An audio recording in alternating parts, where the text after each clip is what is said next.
मान्सूनचे प्रवाह मंद होताच राज्यात उन्हाचा चटका आणि उकाडा तापदायक ठरतोय। विदर्भात पारा 35 पार गेलाय। आज 8 ऑगस्ट रोजी राज्याच्या अनेक जिल्ह्यात विजांसह पावसाची शक्यता असल्याने सतर्कतेचा इशारा आहे। रत्नागिरी, सिंधुदुर्ग, कोल्हापूर आणि बीड जिल्ह्यात जोरदार पावसाची शक्यता आहे।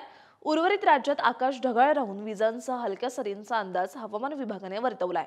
राज्यात पावसाला पोषक हवामान होत असून गुरुवारी म्हणजे 7 ऑगस्ट रोजी सकाळपर्यंतच्या 24 तासांमध्ये कोकण, मध्य महाराष्ट्र, मराठवाड्यात पावसाने हजेरी लावली।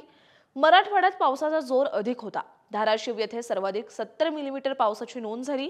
राज्यात उन्हाचा चटका वाढला असून उकाड्यात वाढ झाली आहे। विदर्भात पारा 35 पार गेला असून नागपूर आणि वर्धा येथे राज्यातील उच्चांकी 35.5 अंश सेल्सिअस तापमानाची नोंद झाली।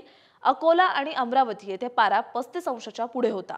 आज 8 ऑगस्ट रोजी रत्नागिरी, सिंधुदुर्ग, कोल्हापूर, बीडमध्ये जोरदार पावसाची शक्यता असल्याने तसंच रायगड, नाशिक, अहिल्यानगर, पुणे, सातारा, सांगली, सोलापूर, छत्रपती संभाजीनगर, जालना, परभणी, हिंगोली, धाराशिव, लातूर, नांदेड, वर्धा, नागपूर, भंडारा, गोंदिया, चंद्रपूर, गडचिरोली या जिल्ह्यात विजांसह पावसाच्या सरींची शक्यता असल्याने सतर्कतेचा इशारा आहे। उर्वरित राज्यात उन्हाचा चटका, उकाडा कायम राहून तुरळक ठिकाणी हलक्या पावसाची शक्यता हवामान विभागाने वर्तवली आहे।